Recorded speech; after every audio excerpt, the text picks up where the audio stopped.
Well, it's No Driving Gloves, and we're about a week and a half away from SEMA. And for some reason, one of our hosts loves to run off to Vegas the first weekend in November every year. So Will won't be joining us tonight. One of the, we might get 2 or 3 episodes here eventually that all 3 hosts are on. I'll be looking for some new guest hosts that will kind of fill in. So we can always try to keep this a 3-part group in the near future. Again, part of the changes in the format. Let us know what you're thinking of the interviews and the format. Let us know what you're thinking of the interviews and the format changes and some of the stuff that we're doing, bringing in some live people every now and then. It's not going to be a weekly occurrence. We do have Derek sitting here on the other end of the microphone. How are you doing tonight, Derek? I am doing great, John. But the funny thing is Will always disappears this time of year, but everybody I know that goes to SEMA says they never see him. So what is he actually doing out in Vegas? What happens in Vegas stays in Vegas. I guess, yeah. I'm joking. I know Will's busy with prepping all of his cars that he's taking out there to do those special unveils and different things he's doing with those. Glad to be here tonight. I'm doing pretty good over here on my end of the microphone. He did a announcement within the last week or so. Teamed up with Scotty D, going to build Scotty D and his YouTube channel a new truck. So that project's on the forefront. And if you don't follow Will's Big Oak Garage Facebook page, we're talking about him getting ready to go to SEMA. He just had a windshield, I think, delivered yesterday, and we're recording on the 24th, so he had it delivered on the 23rd, and I think he takes off on Friday, the 25th or 26th. They just got the windshield, so they're finishing up the truck today. So he's working. Unfortunately, we all have day jobs. The podcast millions haven't rolled in quite yet. But feel free to look us up on Patreon and just throw some money our way if you. I thought you were just pocketing it all. I kind of am. I just did a funds transfer, but something I gotta pay. I gotta pay for this new equipment and board and my multiple cars. As you were saying to Andy Pilgrim, I buy a new car every month. So yes, yeah, very true. And I do hope everybody liked the edited version. As Derek said in the interview there, and as we've alluded to in the past, all of the hosts here at No Driving Gloves take driver education very seriously. We all do have fun, and I think we all speed a little bit. At least I do, and I'm guilty of probably 1 or 2 other traffic infractions, just 1 or 2.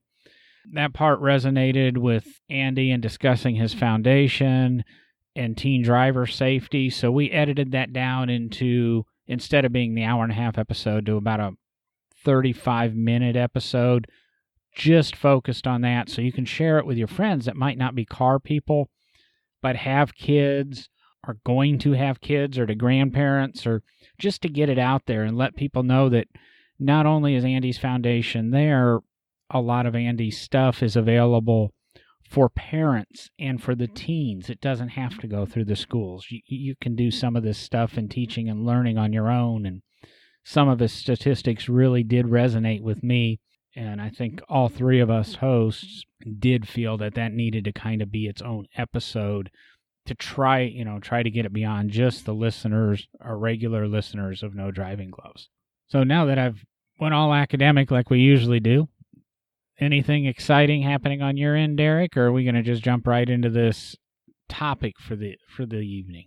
I can't think of anything interesting happening over here, John. I've been hoping to work on the cars, and I get to poke around on them a little bit every now and then, but still have a few house projects going on here and there. Of course, having moved fairly recently, you always got to keep freshening up the new house. So yeah, not a lot of exciting car stuff. Yeah, my exciting year's kind of wrapped up, and I've fallen into a status quo. And as far as work, I've finished up the Paul Newman Lotus X180R. Actually kind of wrapped it up today, late afternoon, pushed it out. Should go on display in the next couple of days, unless we decide to spit polish just 1 or 2 other little things. There's no project's ever done. This project, I think, is as complete as it needs to be.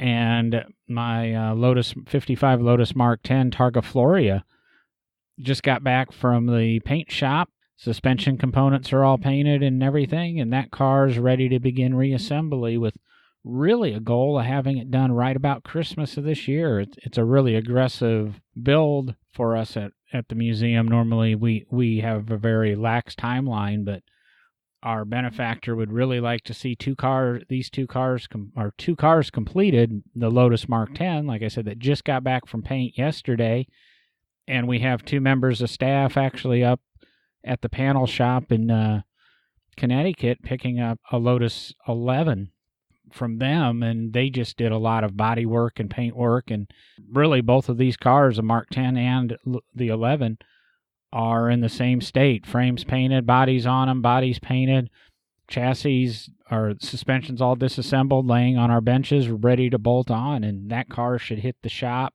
probably Friday mid-morning. And they'll be back Friday morning with it, and it'll get unloaded. And I think next week it's going to be, I guess you want to say wrenches to the wall, trying to get these things done by Christmas. Don't know if we'll make it, but I think a properly managed restoration at that stage, and most of the parts are done and ready to go and in hand, we've got a good chance. We'll keep you updated and maybe throw some pictures your way. I rarely throw pictures of the day job out there, but these are two really cool cars. Like I said, one was a Targa Floria car, and if you want to hit your Google and look up Road and Track Lotus 11 1957, it's the cover car from the March 1957 edition of Road and Track.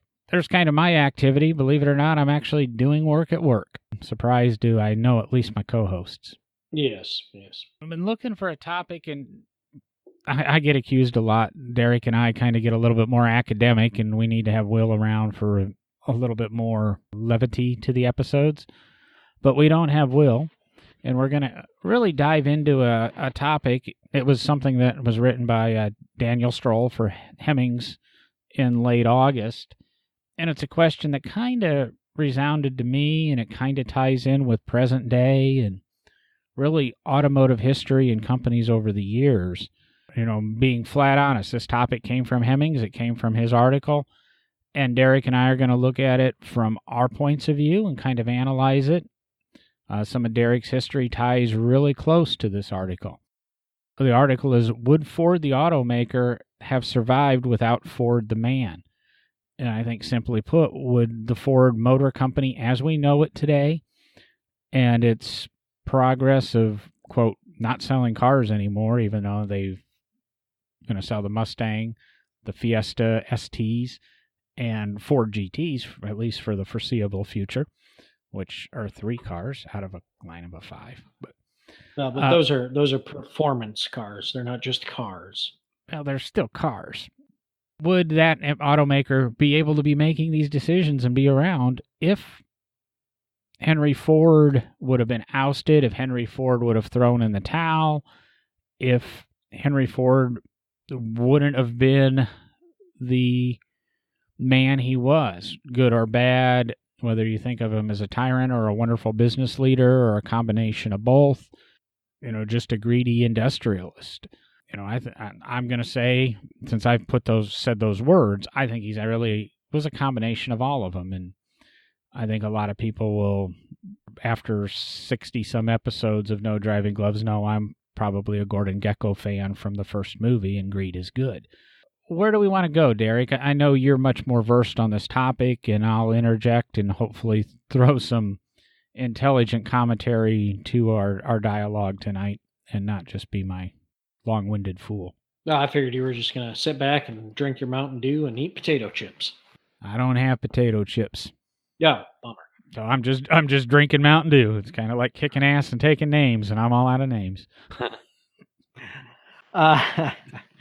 No, it's a hard question to answer, obviously. I mean, we can hypothesize all we want. I think my answer to that question is yes and no. Yes, the company would survive. No, maybe the company wouldn't have survived. I know that's probably the cheap and easy way out, but I can try to explain myself a little bit. And as Dan says, and John, I don't know, I think we should clarify as well. I mean, I know Dan. I've done interviews with Dan. I've talked to Dan over the years. I'm sure you probably have run into him at places. So it's not like we don't know Dan. We don't know his writing. We don't know him personally as a car guy. Trying to bash Dan or pick apart his articles, but what he throws out is usually an article to make you think and make you have these discussions. And it's kind of one of the things that I find interesting about Dan is he doesn't always just write an article to prove a point, but rather to make you think. I was say, I hope our conversation really focuses more on the actual question and title of his article than necessarily his article, because he gets into Fisker and Tesla and things like that. And while it can relate, I think I really want to know the answer to this question. Do we theorize could afford, and what are our scenarios there?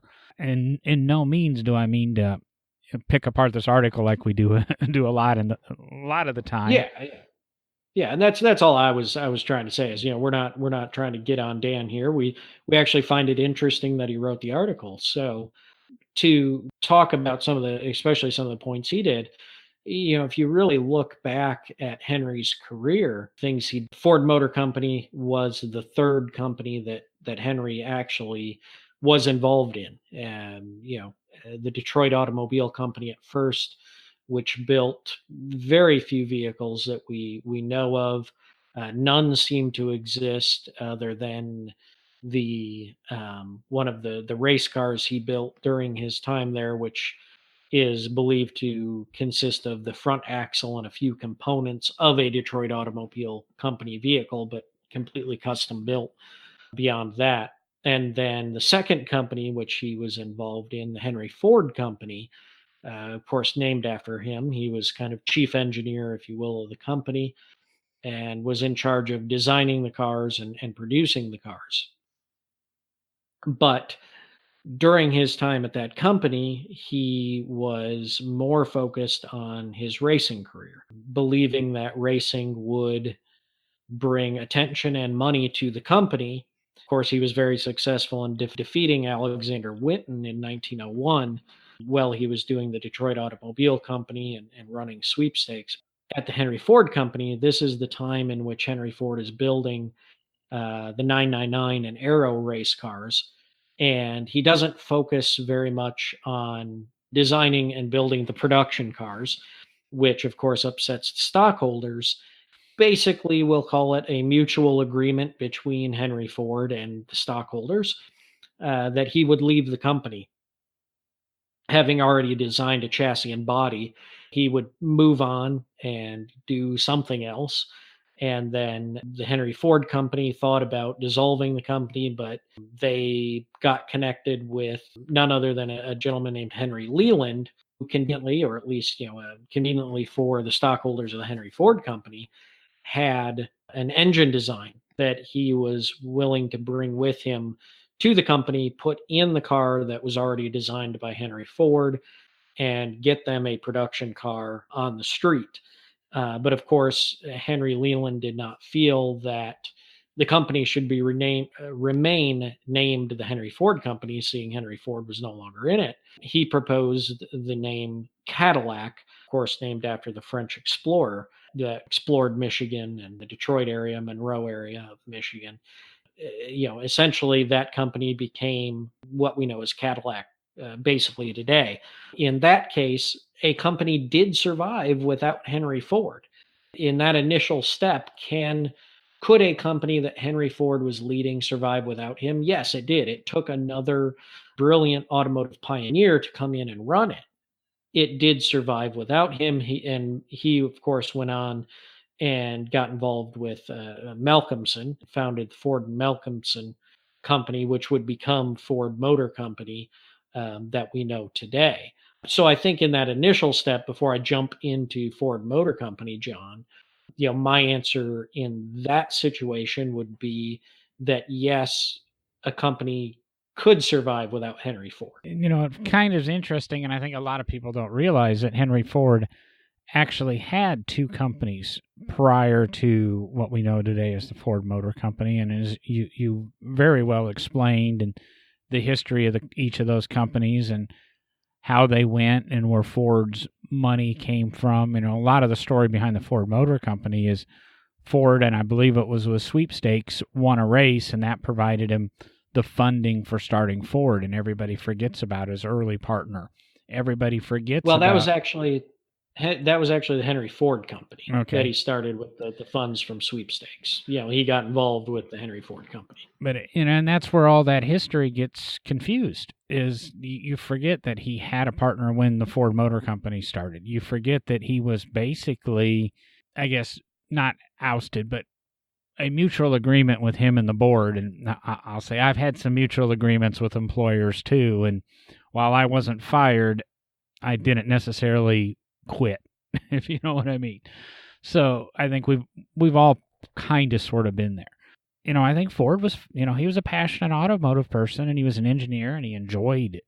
He enjoyed the car, and maybe he didn't quite have a little bit of that business savvy. And Henry Leland stepping in and creating Cadillac and dropping the Ford name. And I think it was probably also clear that Ford was probably going to go on. I think it was August of '02. Leland came in and renamed the company, and Ford started Ford in February or March of '03. So there was probably some rumblings that Ford was coming away with that. And I believe the reports are when he left the company, he left with $900 cash and the rights to his name.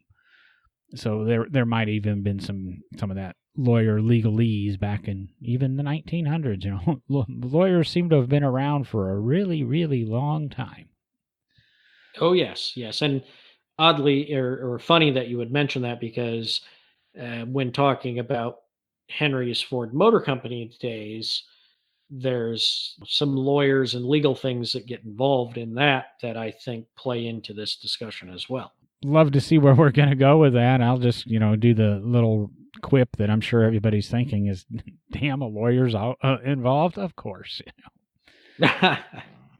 So, John, as you explained, Ford leaves. He's got some money. He's got the rights to his name. Gets hooked up with Malcolmson for a while. Gets another company going. Eventually, names it the Ford Motor Company. He also took with him from the Detroit Automobile Company his chassis and body design that he came up with there, and hence the reason, which I know I've mentioned on the show before, a 1903 Cadillac and a 1903 Ford Model A are almost impossible to distinguish from a distance until you get up close enough to either see the name on the car or lift the floorboards and see the engine underneath and realize which design it is, which is either Dodge Brothers or the Henry Leland designed engine. Getting into 1903 with the Model A, Henry goes into with the Ford Motor Company, basically a situation he had been in at the Henry Ford Company, which is time he is basically running a company that has stockholders. He has a board, he has things he has to deal with, and he's still attempting to. Henry's goal was always to build a more affordable car for the common man. So that is his real goal here. That is what he is trying to figure out and trying to do, building some of the cars he builds. And yes, he kind of plays around with some different designs of engines, body styles, configurations. I mean, as early as 1904, 1905, even though he's still building the, essentially mid-engine, mid-mounted engine, Model A, Model C style cars, he's also already experimented with and produced a front engine inline four cylinder known as the Model B. So he's definitely trying to figure things out. Working through this, of course, you have to deal with suppliers, components and materials that you need. And Henry eventually builds this, I don't want to say disdain, but he doesn't always get along with his suppliers. Feels that things could be done differently, feels that things could be done better. It really doesn't make a lot of friends necessarily in the supplier market, especially the Dodge brothers. A lot of his suppliers feel like he's keeping too much of the profit that the company is making, not paying them enough, various things. And this is leading up to not a good situation in Ford Motor Company history. But kind of during all of this, one of the interesting things I think happens at Ford Motor Company is, Henry's kind of continuing passion pushing him forward in designing the car the way that he hopes it will be designed, no matter what his board thinks, no matter what his suppliers think. That kind of drives all of this that's going on. Eventually, he winds up in some major battles with his um, manufacturers and or his suppliers and various people. And Let me interrupt there and say, because I've got a couple of dates pulled up in front of me to let you know how quickly all of this happened. And, yeah, sorry, yeah, go ahead. we're talking, in March '02, Ford was ousted from, we'll call it Cadillac, so that we can kind of keep it a little bit clearer as we go on. He almost immediately partnered up with Malcolmson and started developing the Ford Malcolmson, and they designed a car together. But this is by February '03, they had spent way more money than they expected. And really, the creditors and the suppliers they're starting to upset are John and Horace Dodge. It's kind of funny when you really look at Ford and how many outside companies can kind of thank Ford. I mean, they were engineers for him. Later on, you'll find out that Louis Chevrolet built performance parts for Model Ts, 20 years on. Malcolmson ended up, I think he was maybe a little bit more of the business side, because he had run a coal business. He had wealthy relatives that he didn't necessarily take money from them, but he got them to invest so that he could sell their name that they're investing. And he manipulated everything. So by June of '03, Ford Motor Company was actually incorporated, and they had 12 investors with 1,000 shares of stock, and it goes on. Ford and Malcolmson kept about 51% of the company, and the rest was divided up with the other 10, which also included Horace Dodge and John Dodge, each taking 50 shares in lieu of the payment for all the work they had done to help Ford develop. I mean, we're talking in less than a year, Ford has went from being bought out, and $900 was a substantial amount of money, and Malcolmson's money invested, and they've blown through it all trying to create the company and getting it going. So I just wanted to allude there that what we've talked about, this isn't years. This is literally a matter of 5 and 6 months that all of this happened. Things happen fast. You think things happen fast today in the day with the internet and stuff. Imagine this 115 years ago with no telephone, with everything. Telegram was the best and the fastest communication that could happen. It just to me, that's one of the marvels of this whole thing, is how quickly things really did happen. It wasn't what we always picture, the early 1900s and cowboys and Indians and things. Hopefully I didn't sidetrack you too far there, Derek. No, that was exactly where I was headed, was the division and Henry Ford basically upsetting all these people to a point where they no longer get involved with the company. And going on with, like I said, how amazing to me and how quickly things happened, I'm going to kind of jump and I'm going to pull away a little bit from Derek, and we're going to go back because Derek's going to cover a couple of years here also really fast and some key points. But at this point, Gray, investor named Gray, who was Malcolmson's uncle and the big selling name that Malcolmson used to get all these other investors, did not believe in this investment. He really didn't want to invest in the company.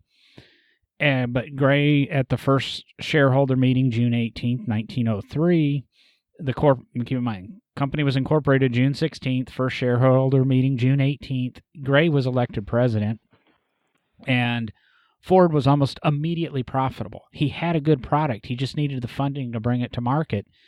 And by October 1st of '03, Ford had a profit of $37,000 and immediately paid out a 10% dividend to everybody in October.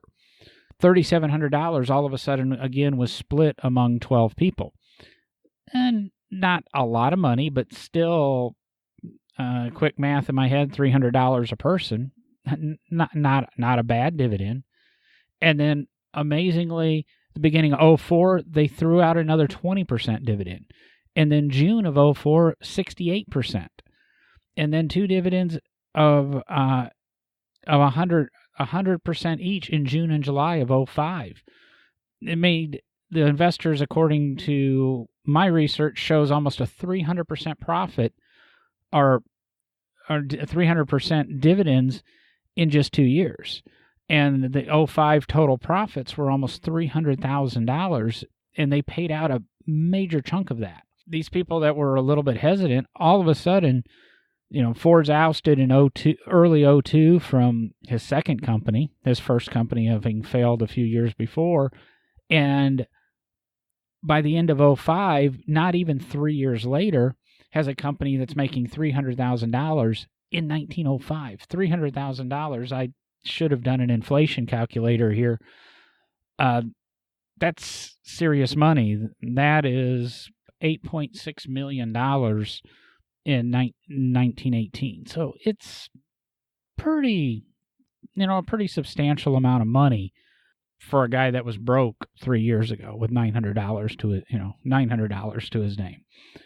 Not everything went smooth for Ford, and it was a little bit rocky. And so we're going to jump back, and I'm going to turn the mic back over to Derek and let him go with his train of thought there. Obviously the financial end of things is one thing, but Henry's drive to make an automobile, as I was saying, towards that automobile that was for the masses, for the common man. Another step in the idea of would Ford have survived without the man, Henry Ford, has to be to look at what was known as the Selden patent, which was George Selden had achieved filing for and receiving a patent on a self-propelled vehicle here in the United States. Although it's a very long story, one that Henry Ford did not necessarily agree with. He actually applied, basically at the time, to build an automobile, you had to get a license from the Association of Licensed Automobile Manufacturers. So you had to have this Selden patent plate that was assigned to you by the ALAM in order to be considered an official automobile manufacturer in the United States. And basically, you had to pay royalties to George Selden for the Selden patent. The Selden patent was not a very valid patent. Henry Ford did not. He had mixed feelings about it, and his feelings only turned worse when he applied for a license from the ALAM and was denied that license. He, along with 4 other manufacturers, decided that they didn't agree the patent should be upheld, so they would take the ALAM and George Selden essentially to court. Well, they took him to court and basically claimed that his patent was not a viable patent, and they should not have to pay these license fees just to be able to make an automobile in the United States. And Henry fought it basically tooth and nail. It took him 8 years of fighting in court to achieve his goal. And during that time, the Model T Ford would come out in 1909. This court case would not end until 1911. Henry was actually known to basically tell his customers that if there was ever any fees associated with what was happening and the fact that the cars were produced without this license, if he lost the court battle, he would basically pay any costs incurred because of that to any customer. And initially, he did lose the court case, but they appealed, and the appellate judge actually listened to reasoning that Henry Ford brought forth in the case, or the lawyers. As I said, lawyers would play a big role in this in the future. Essentially, awarded Henry Ford his victory, and it all circled around the fact, really, that number one, Selden merely patented a drawing. He never actually built a car that he patented. He did eventually go on to have a car company that would build cars under his name. The other problem with his patent was that it used what is known as a Brayton cycle engine, which is a very unique engine design. And Henry fought this case basically on the fact that his car and the other manufacturers' cars were different enough because of the fact that they used the Otto cycle engine, or a four-stroke engine. And that's what won him the case.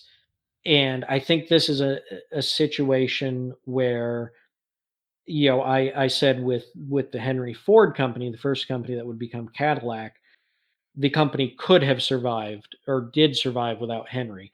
I think the Selden patent battle and that Selden patent case, I don't think Ford would have survived without Henry Ford being there, fighting that tooth and nail, appealing the decision, the first decision, and winning that second decision in 1911. Because had he lost that case and just given up, or had he not been there to keep fighting, and Ford Motor Company got hit with the penalties, it would have basically closed the company.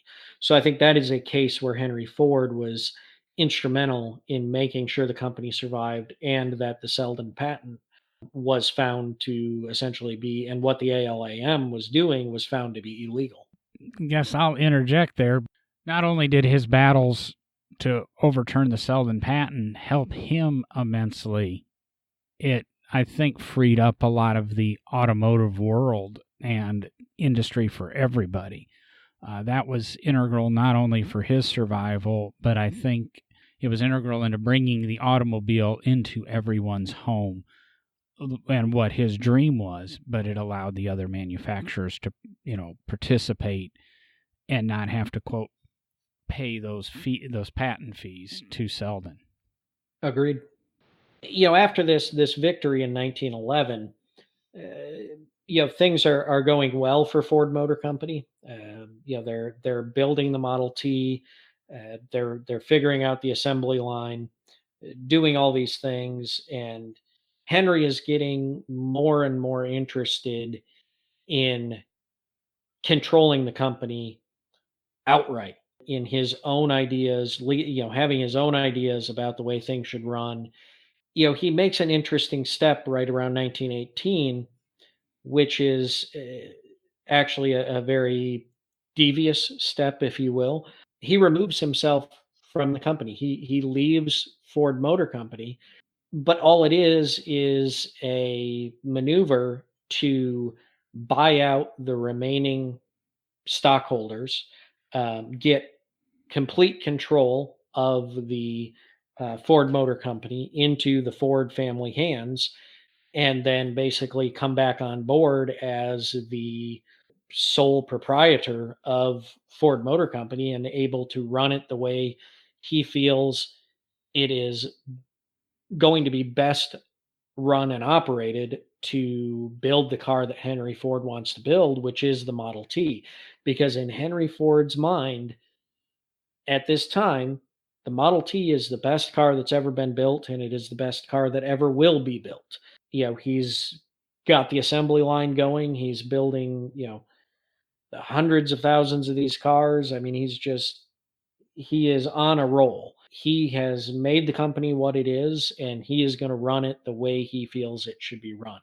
So this is one of those steps where, Henry Ford leaves the company, and yes, it continues to run, but he's still essentially kind of has his hands in it until he gets complete control and comes back, and runs it. But that belief, I think that step there, John, is very, there is some foreshadowing there. If you're looking back at the history of Ford Motor Company, because that move actually, although somewhat brilliant on Ford's part to take over the company, is very detrimental in the future because Henry is somewhat a single-minded man in the case of the Model T. We'll go back a little bit, and it's a reoccurring theme in history, and especially with the Ford Motor Company. And as I've said, Ford will go created Cadillac, Ford created Ford. Ford had Dodge working for him. Ford had, Louis Chevrolet building performance parts in the aftermarket, kind of think Edelbrock of the day. And here we are, 1916. Ford has a cap, $60 million in the bank. And some of these shareholders from years before want to get paid. And the largest shareholders in the Ford Motor Company at that time are John and Horace Dodge. Surprise. And they want a check. Ford wants to invest the money into capital investments and build new plants and expand the company. And John and Horace Dodge want a little bit of cash. And that's kind of where Ford started this thing. The Dodge brothers ended up suing Ford, forced a special dividend to be paid to them, and it was, I think, serious money. I want to say close to $20 million. And in response, that's what set Henry Ford off. And he quit. He threatened to resign from the company. And when he did, he started a rival company offering to buy out any minority shareholders in Ford. And that's what he did is, between 1916 and 1919 and him resigning in 1918, I think by mid-1919, he had bought everybody back out, cost him $100 million or something, but he had full control of his company again, and then he joined back in. The Dodge brothers, I think, netted another $20 or so million at that time. And, while we're looking 1919 or here, just a couple years later, all of a sudden Dodge comes into existence. So now Ford has probably provided the capital to create Dodge, at least in my theory. Derek might disagree, and we don't want to get too far off track. But I just want to keep touching back that while Ford's making Ford survive, he's helping, in my opinion, expand the auto industry because each of these companies then get their own way of thinking, because as Derek's going to go on here and what he was alluding to, Ford is a very focused man and probably the originator, and there's no t-shirt sold with it on there, but it's My Way or the Highway, Henry Ford. And he kind of gets a little bit direct and gets a little bit into that monopoly thing, and for the good or bad of the company over the next decade or so. But I just wanted to touch on those last few years, the teens, and really a little bit of that background and what created the maneuvering and what the maneuvering actually caused. It caused Ford to own 100% of the company, but it also probably created Dodge and, in the long run, Plymouth and Chrysler and things like that down the road. Yeah, and I mean, I'll completely agree with you, John. I mean, the Dodge brothers took that money that they got and they went off and started their own company, no doubt. I mean, I think I think I might have even said it on the show before. I think Henry Ford is probably, although we know he started Ford Motor Company, he's probably credited with starting more automobile companies than most people know because of people who worked for him that went off and started their own, or shareholders that went off because they got mad and things like that. So he did do a lot for the auto industry. The intent focus that he had was the detriment of Ford Motor Company, because his inability to accept change was a problem, and that started to show by about 1922, 1923, when Chevrolet sales overtook sales of the Model T Ford.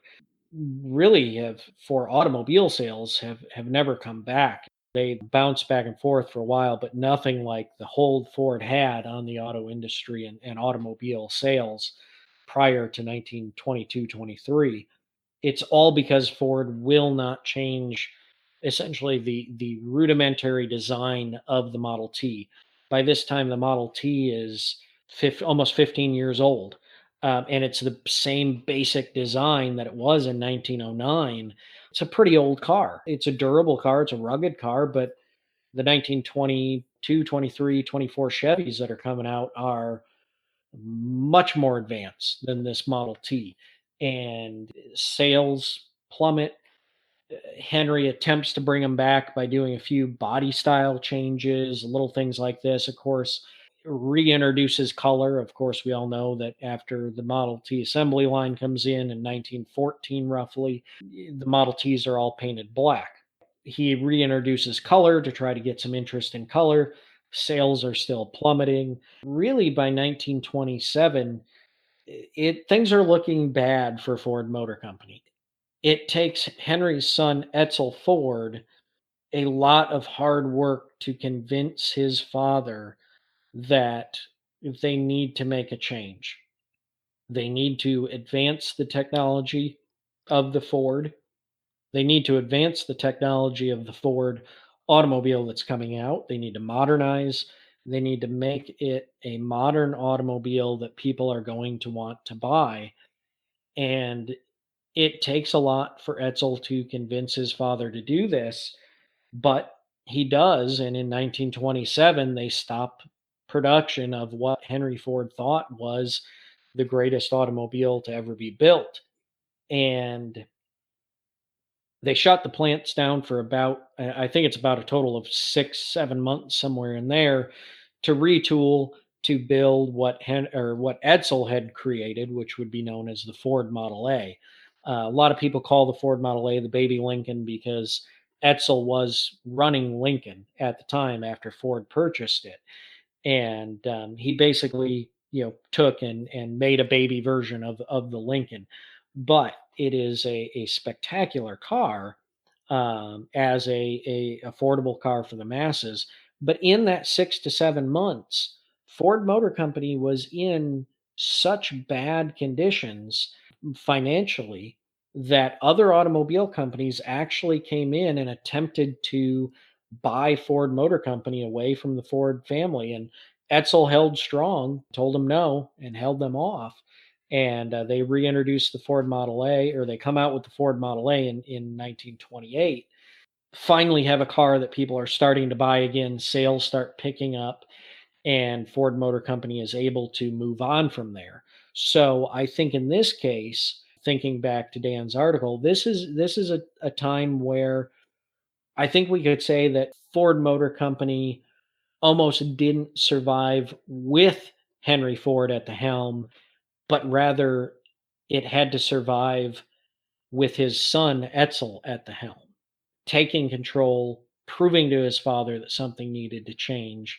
In this case, I think it's the exact opposite, where Henry Ford almost collapsed the company. No, and now that we're to the Model A, it's kind of the point where we can reflect. I mean, we can really get into Ford, the man, at that point. After the Model A is created, Fordlandia is created. He did affect minimum wage and the 40-hour work week and all these other little things. But I think at this point, Derek's done an extremely good job of explaining Ford the man from basically, we'll say 1899 to 1928, 29-ish. When you think about it, and we go back to the original question here, would Ford the automaker have survived without Ford the man?